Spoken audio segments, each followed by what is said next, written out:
The action intensifies as we prepare for Week 3. Texas versus California. How will the Outlaws rebound against the surging Los Angeles Valiant? Later, dog. 3 kills again from Soon. Take 2. Will the London Spitfire avenge their Stage 1 loss against the Boston Uprising? Boston Uprising! They've done it! Practice makes perfect. The Dallas Fuel Star DPS effect shows you what it takes to be a pro in the Overwatch League. Plus, Malik goes in depth with Houston's Rawkus on the first edition of On Point. With all the trial and tribulation that you've gone through, what's the end goal? Like, what do you aspire to do right now? And did someone call a doctor? This is Watchpoint. Welcome back to MLG's Watchpoint, everybody. It's Puckett, and I got the whole crew. Monty, Doa, Mr. X back again, gearing up for Week 3 of Stage 2. Already? I'm excited to get some more predictions wrong, because we don't normally do the Friday, Saturday predictions as this show, because we like to see how the teams are doing, which rosters they're fielding in the first couple of days. I made the bold choice of attempting to pick Florida over Boston, and Florida couldn't even come up on top, even though Gamsu and Striker were neither playing in that match. So I feel pretty burned right now. I did Dallas, and I stayed in it. I'm good. Your predictions look great, Matt. Well, at least good enough to be tied for first place. I didn't take the Dragons. How is that possible? We need to actually look at this later. I feel like there should be more movement. You're still behind. We're going to get you ahead. It's all those games. It's all those games you took Shanghai in Stage 1. Let's get into these matchups for week number 3. Thursday, we've got a great one between the Houston Outlaws and the Los Angeles Valiant. Now, Houston dropped both of their matches in week 2, while the Valiant have been surging behind Kareev's return to a DPS role. So, Monty, let's talk DPS here. Who has the edge in this new matchup? I think we're both excited, or both, all of us, in fact, on this desk, are excited about the DPS performance of Kareev, but after Houston's loss to NYXL last week, I think we have to ask questions about the Tracer matchup and if that's going to be Soon versus Jake. Because Jake, I think, has underperformed in this role so far. He's coming up another strong Tracer opponent in Soon, and I think for Jake, he's either got to put on a better performance, or what I would like to see personally is for them to move away from that Tracer entirely. That elimination differential is rough. 11 to 21 per 10 minutes.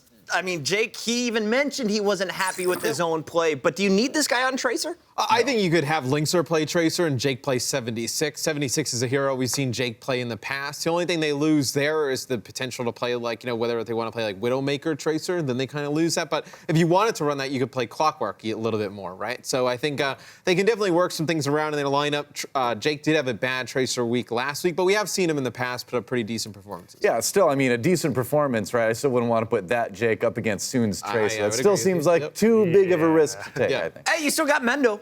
Maybe. That's true. Maybe use him. We do overlook that from time to time. Mendo is on this roster. We haven't seen him yet. Perhaps another threat. All right, let's talk about the tanks here. We're excited to watch the DPS battles, but for me, these are two of the most exciting tank duos we've seen. Matt, talk us through coming into this matchup. Who do you give the edge to? Is it Fate and Envy? It's so close between these two duos, and I think, mechanically and just, skill and talent in general, I would probably say on their own, I would say Muma and Coolmat, probably like the top 2, but I just feel like Fate and Envy are just on the same page right now, and when this duo is clicking, they're so difficult to go up against. They are just always with each other. Envy always with Fate when he dives in, and just the other way around. They play so well off of each other. Yeah, I agree with that. Sometimes we've had people like XQC saying that perhaps they're a little bit too aggressive, but one of their advantages is that they're on the same page, like you're saying. So even if you don't make the ideal play, in a team game, it's always better to make an unideal play together than make an ideal play separately. So at least they've got that going for them, and their team follows up nicely behind them. So let's follow up on this conversation of togetherness when it comes to just the coordination. This is who where we has sing the more Kumbaya, coordinated right? team, Doa? Well, I mean, the thing is although Houston did get 4-0'd by NYXL, they looked really good doing it, which is strange to say, but that was honestly one of the closest 4-0s we have had in Overwatch League so far, especially here on Night Market. Man, it was only the heroics of Meko that actually bailed NYXL out. If you go back and rewatch this one, Houston was really ready for the first dive that New York tried to throw at him, and it was really just a really insane individual performance on Meko more than anything that got New York to win. Houston still looked great. And that was also chaining into King's Row, which was another very close The match last between three these maps two in that teams. series were very, very close. Number one, not so much. I'm a bit surprised to hear you guys go with Houston on the coordination side. I expected the tank back up there of Fate and Envy enough for the boys to get the win on our Valiant side. Let's keep this moving, though. I want to talk about the Philadelphia Fusion, and this squad had a lot of hype coming into week 2. In week 3, it doesn't look much easier. They're going to have to face off against two of the toughest teams. It all begins on Thursday when they take on the Seoul Dynasty. So, Mr. X, what is the key for the Fusion to hang with the Dynasty? They're going to need a lot of help to hang with Seoul. I think Seoul is in such a good spot as a team right now. I think you need Boombox to really play at a very high level. I thought in the game against London, he had some really lackluster games. I think if Boombox can play really good on the Zenyatta, he'll definitely, add a lot to this team. His healing numbers are good. It was just the damage that was pretty low. Can the man play Moira again, or do you want him always on Zen? Because that's what we always knew of this Boombox. I just feel like right now Zen is still so important. Like, you kind of look at the two heroes that are kind of in every game, it's D.Va and Zen, so I feel like you definitely want him on Zen. And with D.Va in the game, it kind of reduces some of the effects of Moira, so that's why you don't see her. Boombox is a playmaker on Zen, too, right? I mean, he's not just good at Zen, he's been a big playmaker on that hero specifically. So, yeah, I would, although Moira does have a big part in this meta, I think you avoid putting him on that hero as much as you can, because he's just so good on the Zenyatta. There were a lot of maps in that second series where Neptuno on Lucio is finishing with more damage than Boombox on the Zen. That can't happen That in is matches. odd, actually. All right, so Boombox's side, let's talk a little bit more about the Fusion. They got shut out by London. So, Doa, what do they need to change other than just that one supporting role to get a win this time around? Well, I will start by saying I think Shadowburn is a great Genji player. No doubt about that, I think he is. But I think for Fusion to excel as a team, you want to put Eco back in. Eco brings a level of team cohesion that Shadowburn just doesn't offer, it seems like. I mean, Shadowburn's great on his own, but Eco is the guy that kind of enables them to push their limits, to be more coordinated, where Shadowburn, very reluctant to pull the Dragon Blade a lot of times.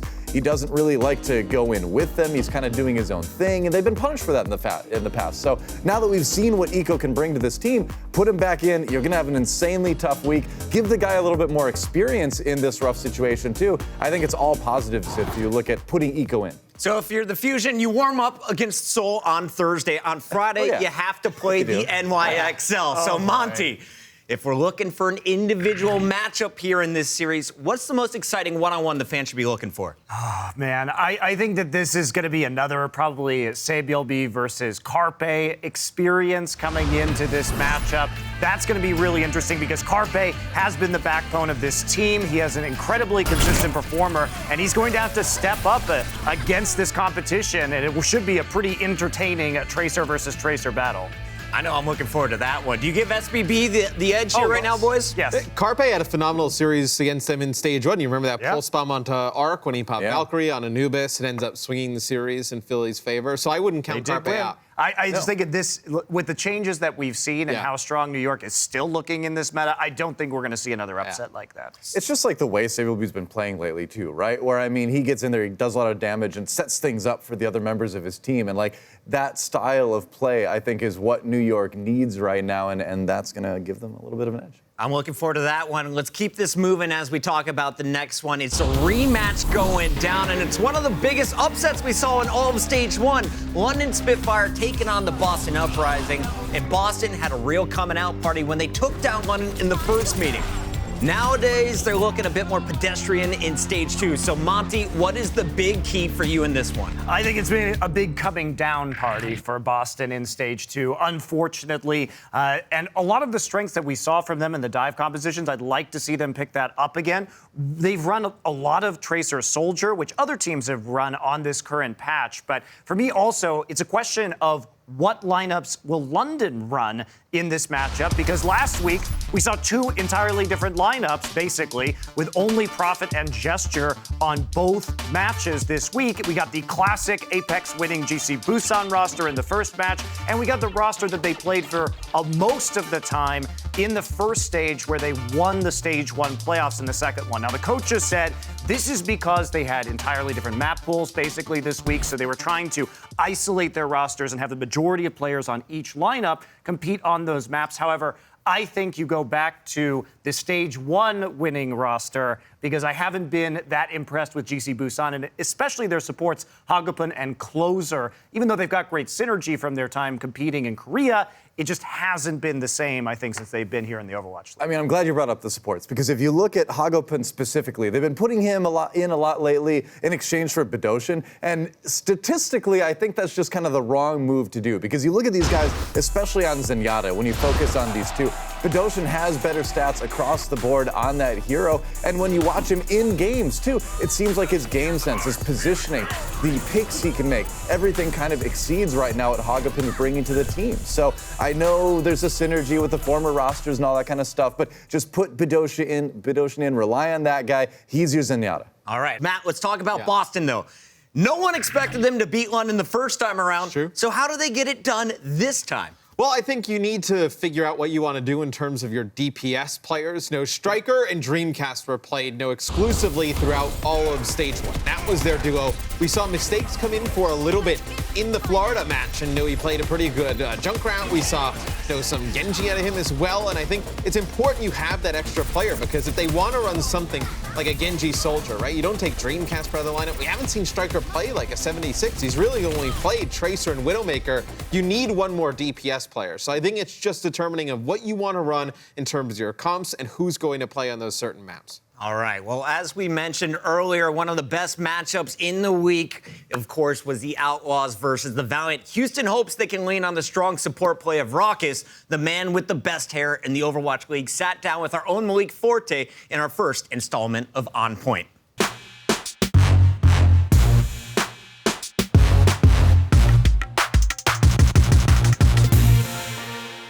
Last time I saw you, Shane, Overwatch World Cup, we're sitting there with a microphone and My first live interview. It was your first live interview? My first interview. Are you serious? My first interview. I had no idea. It's funny that your first interview was never heard. It was never heard, yeah. The audio was completely out. Yeah, how was that experience, the whole World Cup experience to be? The World Cup experience was so far that was the highlight of my career, because that was when I first started playing super professionally. Yeah. Was that around the time you started to build a bond with Jake and Cool Matt? Yeah, I think I hit it off really early with Matt, because Matt, I'm really similar to Matt. He cracks a lot of jokes all the time, but he's also very serious in game. Let's move forward to you guys going into Stage 1. A lot of the analysts are saying that you guys are a mid-tier at the highest team. Bottom 8. Yeah, bottom 8. I remember that. Yeah. What are you guys talking about behind the scenes when you're hearing these things? We felt very disrespected that they were considering us to be so weak when we had all these talented players. Right. You just represented the country and exactly. showed people. That actually upset a lot of people. They were saying that we didn't have a star DPS duo. They were saying we didn't have a good support line, but that actually fueled us, because being an underdog, all you want to do is prove people wrong. And the Houston Outlaws have done it. What a match! What a series! What intensity and grit! So let's move forward to the end of Stage 1. Okay. You guys finished third place. Third place. A lot better than a lot of people expected. Yeah. How are you guys feeling going out of Stage 1, kind of as the top non-Korean roster? We ended up getting third, but we weren't so upset that we lost to London. We were we overcame a lot. We showed people that we could bounce back from starting 0-2. We ended the season 7-3, which was pretty good for us feeling. Yeah. We're gonna use that, and it's gonna motivate us so much more to win Stage 2. Let's go, boys! Let's go! Let's go! We're all extremely close friends. Every single person. There's not a single person that dislikes each other on this team. And that's what makes this team so good. That's why the chemistry's so good, right? Yeah, we're such good friends that it makes us want to work harder. When someone's down, we bring them back up. When I suffered some experiences this month. My dad passed away. Yeah, my dad passed away, and my whole team ended up doing stuff for me. They just cared, and they said I shouldn't have to worry about anything. And it was just having people like that around you, constantly supporting you. It was it's a true brotherhood. It seriously is. It really true is. Family right there. I can't thank them enough for that. Is that kind of the reason why you dyed your hair? There's a story. Yeah, so I actually dyed my hair green. Yeah. Well, I dyed it platinum blonde, but green tips, because my dad's favorite color was green. Right. So it was my way to kind of honor him. That's so sick. I know he's got to be forever proud of what you're doing, man. Hope so. This has been a big come up for you. In a matter of 2-3 years. Yeah. Look what you're doing, man. 2 or 3 years. He didn't expect it to. All those years of me playing games, he was always sitting behind the scenes. He was I don't really support this, but I hope you do well. Right. He actually bought me my first computer. He bought me a $3,000 computer. That was my first computer I've ever had. Right. And that's the reason why I was able to go pro, because having a computer like that just helped me get to the next level, helped me take it so much more seriously. Right. He believed in me, so it helped a lot. Rawkus on the supports was solid from game 1 all the way to game 4. With all the trial and tribulation that you've gone through over the last month and just the last few years of getting where you are, what's the end goal? What do you aspire to do right now? I honestly just want to win. I was super competitive growing up because of my dad, actually. Yeah. He was better at everything than me. Mm-hmm. But I aspired to be as better than him at something. I wanted to be super competitive. And being able to be better than him at games was something really cool. But I get my competitiveness from him. And what I want to do is I want to win the Overwatch League. Houston, they have a very strong team, great core, and these guys just really care about each other, just backing each other up. A lot more to play for as the year goes on. Thank you so much for sitting down, man. Thank you, Having this man. chat, man.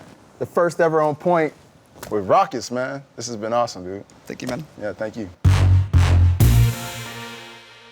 On Point, I love that news series. We're going to see if Rawkus can help Houston get back to their winning ways this week. And there's some more news about the Houston Outlaws, guys, which is where we're going to begin with the 6-stack today.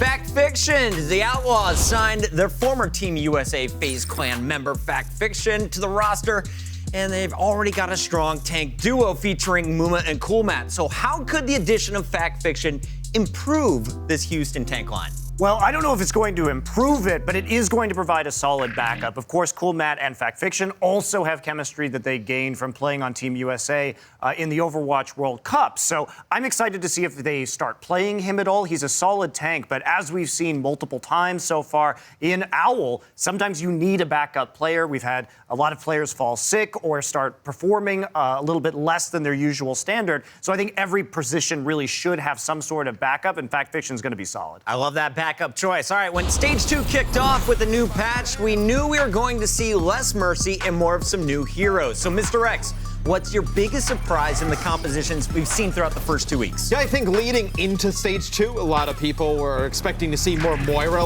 right? More tanks, more Moira. We haven't seen a ton of Moira. And I think Soldier 76, it's nice to see a lot of teams bring Soldier back into the lineups. It's something that I think a lot of teams are falling back on. No, it was pretty comfortable before the Mercy meta. They're going back to some old strategies, bringing back Soldier. All right, the Excelsior went 8-0 in week 2, playing Libero in all of the maps. So, Doa, we saw Libero in the mix instead of Pine. Is this the look you want from your DPS moving forward?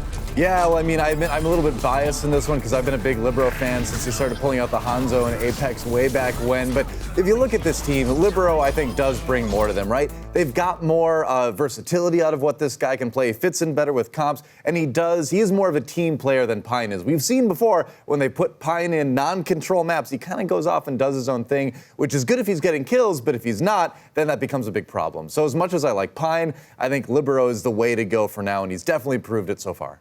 Our resident investigative journalist / paparazzi Malik Forté caught Boston's Dream Casper attending a Seoul Dynasty fan autograph session on Friday. So, Monty, what do you make of young Dream Casper's fandom here? Well, what I heard was that actually he is collecting autographs from all of the teams, which I think is super cool. It's the first season of the Overwatch League. He's creating a memento of himself of all of the players that are in Owl so far, and I think that's something he can keep with him for the rest of his life and remember this time that he had here in Burbank as a professional player. I think it's awesome. I got a few Ryu Jae Hong autographs of my own. I know where he's coming from. All right, despite an up and down record, the Gladiators are sitting in 6th place in the standings for Stage 2, so that puts them just one game out of the stage playoff picture. Doa, what are Los Angeles' chances of qualifying for the Stage 2 title matches? Wow, I mean, well, when you look at where these guys are, it's like, yeah, they're pretty close, and it's very exciting to have Fissure on the team now. He's been doing a ton for them, but I just don't see them making the stage playoffs. I'm sorry, Gladiators. I'm sorry, guys, but it's been fun to watch them, but I just don't think the team cohesion is going to be there in time to carry them past some of the stronger opponents in the league. We've kind of seen a bit of that already, and I don't think that's going to change too much as we move on. They might get a few more wins here and there. I think they probably will, but it won't be enough to get them to the playoffs. Gladiators, my mom's favorite team. She's going to be sad to hear that. After Sorry, a hot Mom. 2-0 start to the stage, Dallas cooled off last week, dropping both of their matches. After using their newly acquired Rascal in week 1, we barely saw any of Rascal in week 2. So, Mr. Rex, could the Fuel be making better use of their current roster? I think they're making a very good use of the roster they have right now. I don't think there's really much they need to add. I would play Rascal a little bit more on maps that you want, like Sombra and Genji, but otherwise I think AKM has been so solid on the 76, and you can play the Widowmaker as well, Pharah too, that you don't really need to make much of a change. I think they just need to get a little bit more coordinated. They get to get in there with XQC on those dives, give them a little bit more support. Speaking of Dallas, becoming an Overwatch League pro takes a lot of skill, practice, and dedication. Fuel's Effect puts in countless hours into perfecting his craft. Before even scrimming with this team, he's putting in that time. We talked to this guy earlier in the day, and this is his daily ritual, how he trains his hand-eye coordination and aiming before every match. Effect is a hit scan god. Effect ends this next fight before it starts. Effect reigns supreme. The man is a monster. Oh, it's an Effect. He says, bring me another. 한국에 에임이 좋은 선수가 한 명 있는데 그 선수가 에이미어를 하는 거 보고 따라하고 오스도 하고 따라하다 보니까 이게 굳어버린 건데 아침에 연습실에 처음 오면은 이제 조용하기도 하고 저 혼자만 이렇게 집중할 수 있어서 좀 더 연습에 확실히 효과가 더 있거든요. 그래서 오스를 1시간 정도 하고 오스는 제 손을 제대로 풀게 만들어주고요. 제가 원래는 FPS 유저가 아니라서 그 에임이 다른 사람에 비해 많이 딸렸어요. 그래서 딜러를 하기 위해서 이런 연습을 많이 했거든요. 에이미어로도 30분에서 1시간 사이를 하고 항상 한 30분 이상만 해도 지루한 게임인데 지루해도 참고 해야죠. 확실히 에임에 느는 건 확실합니다. 오버워치 내 캐릭터를 상대로 에임 연습을 한다고 생각하면 실제 실전에 돌입하기 전에 뭔가 잊어버린 감 같은 거 찾는 거죠. 그래서 에임 연습하기에는 정말 좋죠. 프로게이머는 이제 연습을 안 하면은 실력이 계속 죽기 때문에 꼭 중요하고 이렇게 큰 대회에서도 하려면은 이 정도도 안 하면 이렇게 큰 오버워치 리그에 올 수가 있겠었습니까 제가? It's a bonanza for Effect. Who's next? If you've been listening to our analyst desk, you've likely heard the guys saying Sabiobi and Soon are among the best tracer in Overwatch. But looking at Effect's numbers, he deals the most damage per 10 minutes in the league. He's also making the most of his ultimates with the third most pulse bomb kills among all tracers.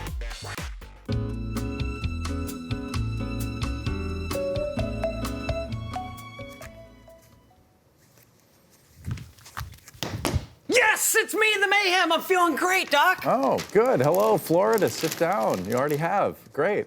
Yeah. Well, how are you feeling? Everything's really good. I feel like everything's coming together. No, it's not, actually. That's why I called you in today. I'm afraid I have some bad news. Bad news? Yeah. What kind of bad news? Well, according to your test results... No, that's not it. One second. I'm always getting these confused. It doesn't matter. I can just remember it. I don't know how to break this to you, but you have... What is it, Doc? You have... Yeah? Severe wind deficiency. Wind deficiency? Yeah, not a lot of wins. But that doesn't make any sense. I'm averaging 1 every 7 weeks. See, that's the thing. A healthy Overwatch League team averages about 1 win a week, if not 2. So you're kind of behind a little bit on that one.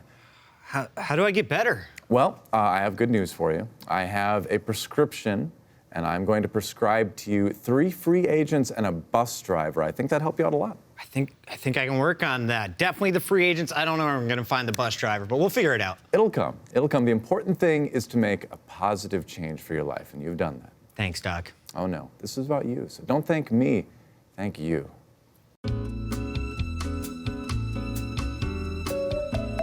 Hi, I'm Dr.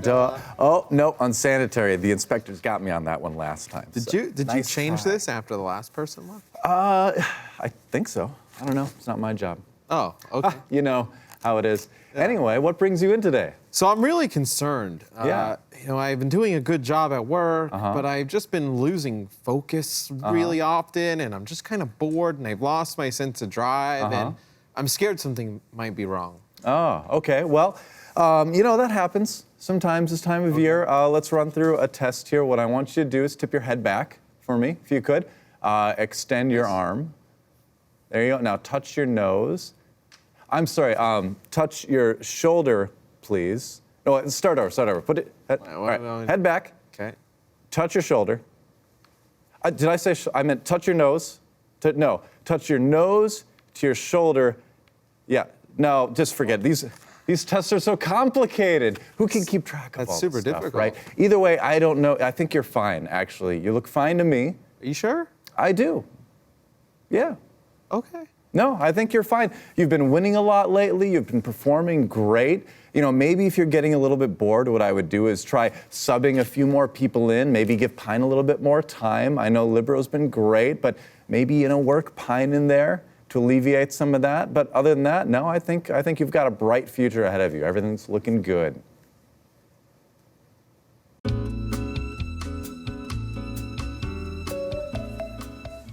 Hello. Oh, hello, Dr. Doa. Hi. Oh my gosh, crap. what the? Okay, sorry about that. This is what I came in here to talk to you about. I can see that. Normally it's just fine. It works really well, but sometimes this happens. I mean, you just saw it. Oh, it's pretty serious. Why don't we have you step over to the X-ray? Okay. And we'll take a look at what's going on. Here, All right. go ahead. Okay, I think Step right back there. I think I got it. Can you handle that? Okay. Okay, that's fine. We can have a nurse hold that down if you need. No, it's okay. It's okay. I got it. All right. I'm just going to activate the X-ray here. There we go. That always works. Oh my! Wow. There is. What are you seeing? A lot going in here. Well, I mean, the first thing we need to talk about with your hand, your left hand, you have something that we like to call extremely questionable conduct, or XQC for short. Oh, no. It leads to a lot of issues. It can be chronic. In extreme cases, I've seen amputation. So we'll have to go back and circle back and talk about that one a little bit later. Let's move on, though. There's more. Okay. It looks like, yeah, you're actually missing your chips high-end as well. Oh, yeah, I took that out, but it's okay. He's in the dugout. I still have it. I still have it. All right, keep that in mind as well. And your other hand, too, actually has an issue. Stage 2 Mercy Finger. That's serious. I have been playing a lot of Mercy. You have. It's saying here that there's still an 18.8% pick rate for that. That's more than twice the average in the league right now. That is fairly serious. Is that too much Mercy right now, Dr. I think Doa? it may be, but let's see what we can do to sort of fix this, huh? Should I play some other supports? No, let's forget about that for a second. Oh, okay, let's go back to the beginning. I want to go in order. See, if you don't go in order, it confuses the patient. Oh, okay. So I don't want you to be confused. What XQC? How can I help my XQC? Well, like I said, there have been extreme cases in the past, but I think for you, what I'll recommend is lots of rest. Just give it some time. Okay. Stay away from it. Don't use it a lot for a while, and we'll just hope things get better. That's when we kind of have to wait and see on. Okay. Yeah. I can do that. Okay, so now as far as the chips high-end goes, you said you knew where it is? Yeah, he's in the dugout. I still have my chips high. It's okay. Well, just put him back in. Oh. Just put him back in. Well, that's an easy fix. Yeah, just put him in. Oh, thanks. Put him in. Everything's fine. All right. Yeah, I think, all right, so now let's take a look at the last one. I'll do that. Yeah. Okay, so my Mercy Finger. What Oh, can I yeah, do? that's right, Mercy Finger. So here's the thing. Can I see your right hand? What does it do normally on the mouse? That's like that's this. left click, right. Yeah, Okay, left so click. what you'll want to do then is just try some other supports, work out that mouse hand a little bit differently, try some different finger button combinations. Okay. Here's the thing, is Mercy is still very good in the meta. She still has great usefulness in certain compositions and things, but there's a lot more supports to choose from. Isn't that great? There's I'm excited. Moira, you should be. There's Lucio. Mercy's good, but expand a little bit, and I think you'll do a bit better there. Do you think if I put my chips high-end back in, it will help with my Mercy Finger too? That may even allow you to run a bit more Ana, actually. Yeah, it's exciting stuff. So I know things are rough right now, but I want you to stay positive. Can you do that? Oh, I feel great. Thank you for the advice, Dr. Doa. Okay, great.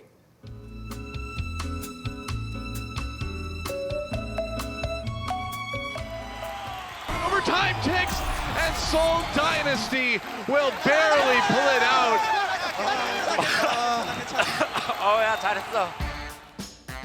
저희가 그러니까 헤드 코치라는 그러니까 명칭만 있지 따로 헤드 코치를 두고 있는 건 아니고요. 지금 코치가 4명이 있는데 거기서 이제 저희가 4명이 각각의 이제 역할을 돌아가면서 이제 어웨이슨 코치님은 저희한테 좀 강하게 해주시고 거기서 또 저희가 멘탈적 그런 것도 좀 잡아주시는 것 같고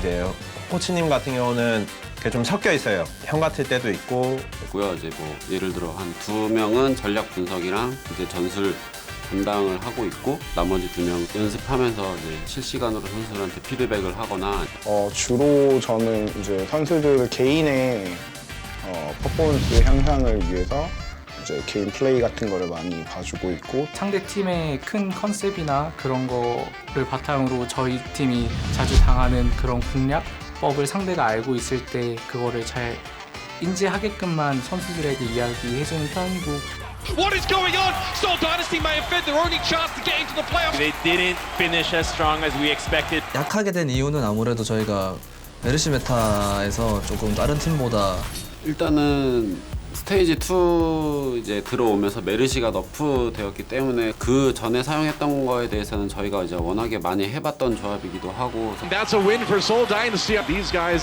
continue to roll through stage 2.